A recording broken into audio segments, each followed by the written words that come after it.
Who are you? Someone's trying not to kill you. Hey guys, Nick here, and today we're getting into part 5 of What If Dale Survived the Remake.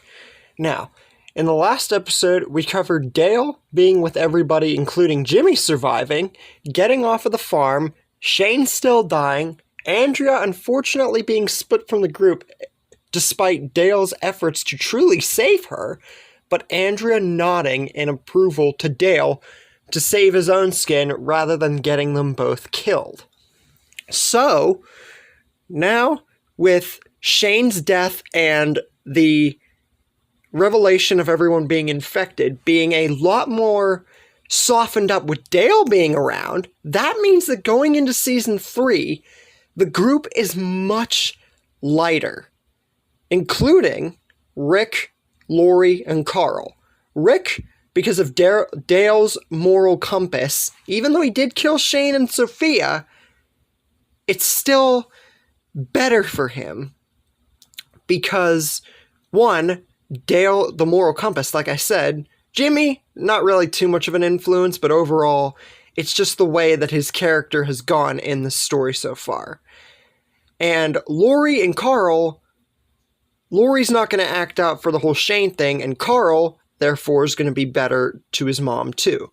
Soon enough, the group find the prison after surviving the winter, and Rick is just as happy, if not maybe a little bit more so, depending on how his character would react in this situation, to be at the prison and finally find a home. I feel like he would be more happy because there are more people to worry about.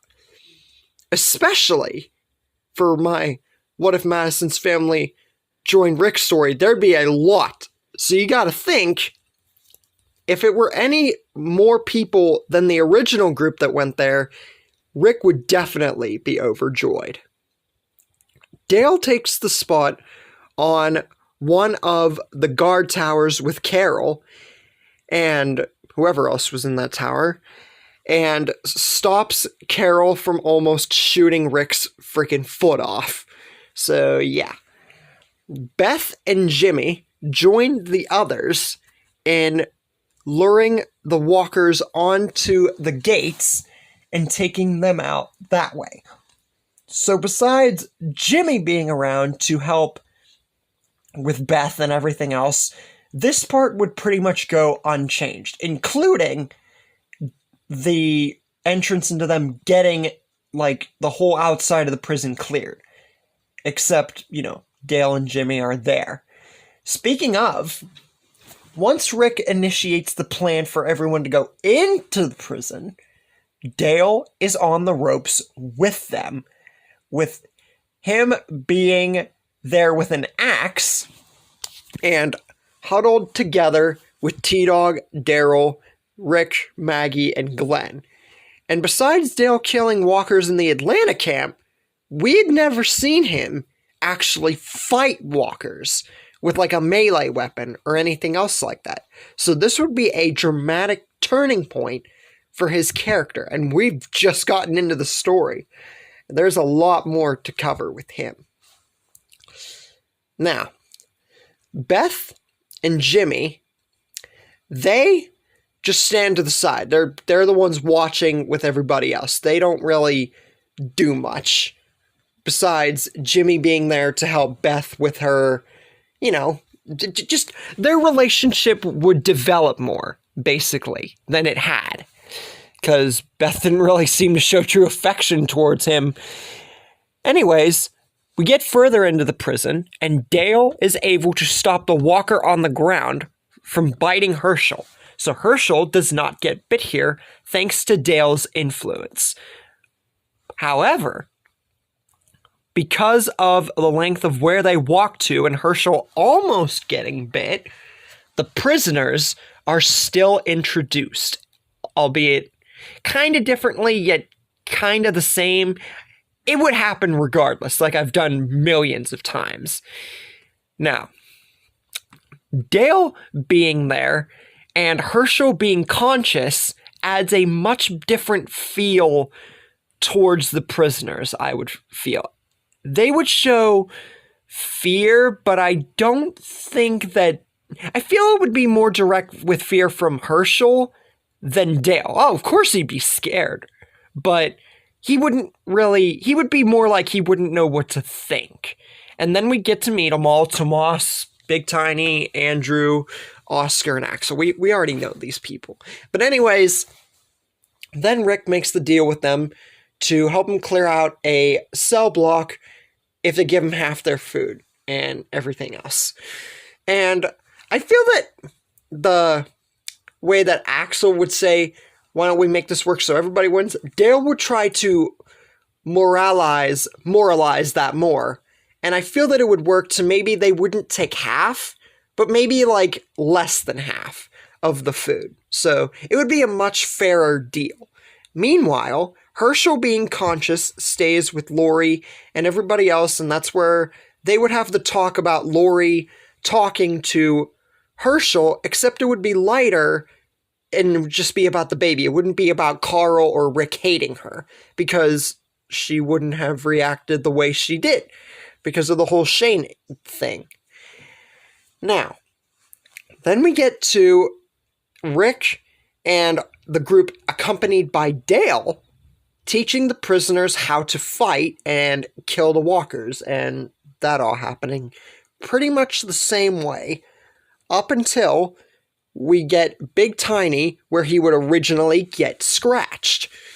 But since we have extra hands, Dale, which being the real only main one in that area with them, is able to stop the walker and kill it before it can scratch Big Tiny. So that means that Big Tiny is not going to die yet. And that isn't the first time that I've done that either. I made Big Tiny live till the freaking end with What If Sophia Joined Negan. Made him become a royal prison guard, ironically. So Big Tiny not getting scratched and killed by Tomas means that the group don't know how much of a monster he is yet. But that truth would soon come out whenever Tomas throws the walker at Rick and swings at him with his weapon. I never remember what that was called. I couldn't tell if it was a crowbar, a friggin' just a slanted blade. Never picked out what that thing was. Heck, it could have just been a normal pipe for all I know. Anyways, unrelated business. After swinging at Rick and throwing a walker at him, even though Tomas did not kill Big Tiny, it's still very known at this point. This guy's a monster. Rick faces Tomas and is about to kill him like he did in the original, but Dale stops him and says that he doesn't need to do this. But even though Rick is kind of softer, and definitely Dale being around with his moral compass has helped him, it still doesn't change the fact that, Tomas, he states this, Tomas just tried to kill him. And what? Is this just going to be a repeat of Randall? I mean, he agreed with sparing Randall back then, but geez, this guy literally just tried to kill him. He did more than Randall ever could before Shane put a stop to him, and who knows what he could have done if he actually was bad. Dale says, well, that might be true. The prisoners wouldn't be alive and everything if they were total monsters. And yes, he did just try to kill him. But if they were true monsters, especially Tomas, don't you think they would have got the death penalty long before this started? No, they didn't. So obviously, it's worth keeping them around. And Dale would go on a speech about keeping humanity and further emphasizing what he truly should have said, and going on to a much deeper speech than he did back at the barn. But he did really good with that, before he originally would have died. Rick takes a minute to think about this, and Dale's got a point.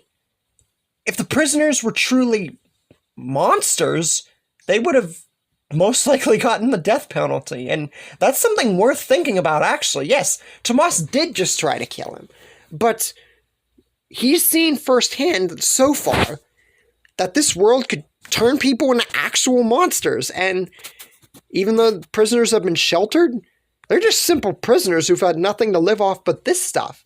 So Rick decides ultimately, begrudgingly, telling Daryl and T-Dog to lock up Tomas. But Andrew follows suit when he tries to fight. So ultimately, Tomas and Andrew are both locked up together in a much deeper part of the prison. Not too much deeper, but at a very far away cell block. So that way they are absolutely sure that they, number one, they can't get out.